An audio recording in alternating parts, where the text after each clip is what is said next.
Sairam. You're listening to Sai SOUL 100, a weekly podcast series with soul, or stories of unconditional love, shared by devotees of Bhagavan Sri Sathya Sai Baba in celebration of his 100th birthday. We invite you to listen in on these motivational stories of his constant loving presence in devotees' lives. Offered at his lotus feet by the Sri Sathya Sai International Organization USA, Mid-Atlantic region. Welcome to Sai SOUL 100. Sairam, dear listeners, welcome to Sai SOUL 100. Our guest today is Sister Sangeeta Lekhi, who's joining us from Edison, New Jersey. She'll be sharing a story of how Swami listens to everything we say and through his invisible hand brought her inspiration she holds dearly. Sairam Sangeeta, thank you for joining us. Sairam Shri, thank you for having me. Please share your story. My story is, I think, even though it happened decades ago for me, I still think about it. I still use it as my inspiration. And even when I teach SSE kids, I tell them the same thing, or my own kids. I always tell them that we're never alone. That even though sometimes we may physically feel lonely, or that when we're teenagers, we feel like no one understands us. We feel like we have nobody in our corner, to always know and have the faith that Swami is very much with us all the time. And that he, believe it or not, is not only with us, but he's listening to us. He is there for us. Swami says he's the love of 1,000 mothers. And so when we feel sad, we sometimes run to our mother and we cry on her lap. And we want her to take care of us. We don't know how. And sometimes a mom is just listening. It's just being there for you. Well, just imagine that love, that support, but now 1,000-fold. And from my experience, that's what Swami showed me. And I think these experiences, when I share them, I think it's his way of actually reminding me every time I do lose faith, even now and then. So I came to know Swami when I was 10 years old. Though I was born in India, I moved to Florida when I was about 7.5, and didn't know about Swami until we actually moved to the US, interestingly. It was by the time I was in my teens, I was in college, in the beginning year of college, and I had already been to Swami and seen Swami a couple of times. So I had just a little bit of understanding of what Swami was. I started to read a lot of books. And while I remember the first book that was introduced to me was Man of Miracles, Miracles of Swami, materializing things was not really what attracted me to Swami. It was his teachings. It was this feeling that he was with me all the time is what I was gravitating towards. Having said that, I think my experience with Swami was nothing short of a miracle, and one that I hold very dear to me. So when I was a teenager in college, and I'm sure today we can relate to that. My own kids can relate to that as well. I remember one day coming home from college, from school, feeling very, very bad about myself, and just getting into an argument with a friend. And I remember coming home crying. I used to stay home. I wasn't staying in the dorms. And I remember going to my room, not talking to anybody, and just crying myself to sleep. But in the process, I had a picture of Swami in my room, and I was yelling at Swami. It's what I always do. I would always talk to him throughout the day. And I remember crying to him and saying something very specific. I remember saying to Swami that I feel very lonely, that I feel like I have no friends left for me. And I said to Swami, Swami, you're like a 60-year-old man, so you may not understand what I'm going through. But you also have said that when you're a child, if I'm a child, you can be, you are like a child to us. You are a reflection of us.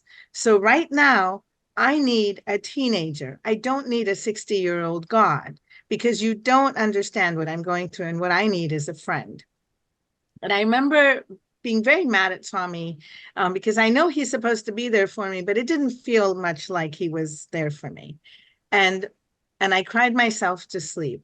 Now, nobody knew about this incident. I didn't bring it up. Obviously, we don't, like, I wouldn't tell my Yeah. parents about this incident. But it was a Thursday. I remember that.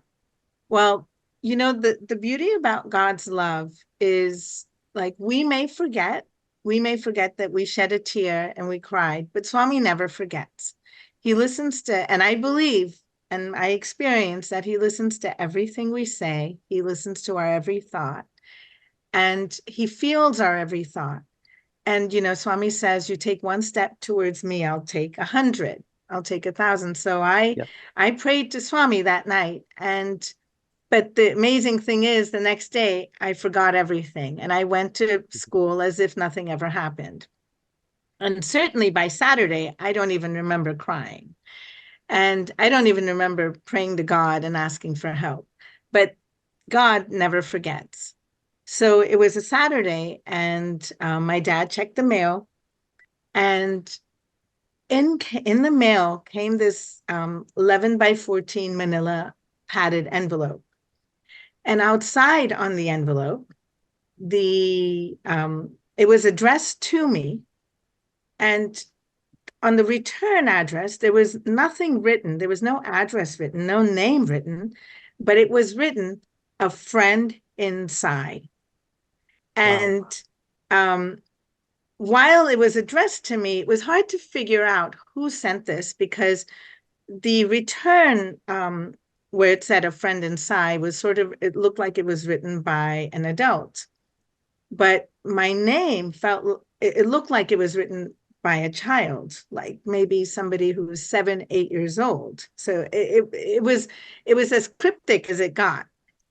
And my dad looked at me and he said, "What is this?" I said, "I don't know. Let's open it." And when we opened it, in that envelope was a laminated black and white photo of Swami when he was a teenager. And now I had, just it had been a few years I had come to know about Swami. So I would read books about him, but I had never, like, I was not so familiar with Swami and his younger age, early days. So I had never seen a black and white picture. I only knew Swami with, the big hair and Yeah. like 50 years old, 60 years old. Like, that's the only Swami I knew.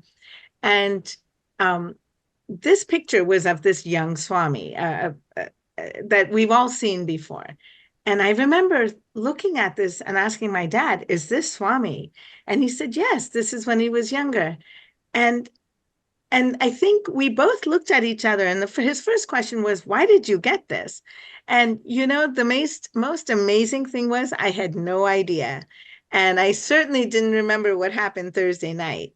And I remember looking at my dad saying, "I have no idea who sent this. I don't even know what this is, but you know what? It's a beautiful picture of Swami. I'm going to go put it in my room." And that was it. And as I was leaving his room to go into mine, I suddenly, it was like Swami reminding me, because, I mean, we forget, we take things for granted. Sure. And it was like this jolt. And all of a sudden, I just paused and I said, and I thought to myself, I said, "Oh my gosh, a friend inside. This is exactly what I asked for." And I remember going to my room, crying to Swami, feeling this overwhelming um, love by him, that he actually heard me. But this was as apparent as it gets, and it's sort of, as we say, in your face as it gets. I mean, and the sad part was, I still didn't get it until, like, I think Swami had to remind me of it. That, my goodness, you asked for a friend in me, and here I am. And so, that was wonderful, and I had the picture. But what I didn't take enough time to understand at that time, or even, I mean, I was just feeling Swami's love. Now I've read this book, Man of Miracles, and I've read that Swami materializes things and all that. And I would read stories in Man of Miracles, and nothing fazed me. I mean, nothing surprised me. I believed in miracles. I wasn't a skeptic. I wasn't, wondering, can this really happen? So it never crossed my mind that, like, how did this happen? It never crossed my mind. I mean, how could have, did Swami like throw this in the mailbox? Like, what, how does this work? How does this make sense? And I didn't even take the time to really think about that, because I was, again, just so grateful and overwhelmed with Swami's love, that what all it did was just solidify my faith for him. And that was it. And I was a very easy believer of things. But it was a year later, when I had now already way forgotten about this, or way questioned this. And so much so that I don't even think that I was so excited about it that I needed to tell everybody. I just kind of internalized it and made this about me, and made this about what I needed to get out of this. But a year later, in Miami, we had a SSE workshop, or a regional workshop. And in that workshop was a teacher who used to live in Miami, who was an SSE teacher, who now moved to another place. So she, in the region, so she came and to attend this workshop. And before the workshop started, she and I are talking. And now, mind you, this is a year later, and we're just catching up. And suddenly, towards the end of our conversation, she says to me with this grin, this look on her face, and says, "Oh, by the way, did you like the black and white picture of Swami?" And What? and I remember thinking, and again, because it was, I don't know, I treated it so underwhelmingly, the miracle underwhelmingly. I just said to her, I said, which picture? I didn't even remember what she was talking about. And she said, "Didn't you get a picture of Swami laminated, of when he was a youth?" And I looked at her, I said, "Actually, I did." And I'm still not connecting the dots, right? And I'm like, "Yeah, I did. Did my dad tell you about that?" And then she just had this grin on her face, and I was slow. I'm not going to lie. I was slow about this. And then eventually I just looked at her and I said, "Wait a minute. Did you give me this? Like, what do you have to do with this?" Like, I said, that look, I said, "Did you send this to me?" And she had this smirk on her face. And then my first question was, "Why?" I said, I said to her, I said, "You don't even like," and at that point, everything was coming back to me, like how I felt, why all of those emotions were coming back. And I said, "You don't even know why you sent it to me, but did you send it to me?" She said, "Yes."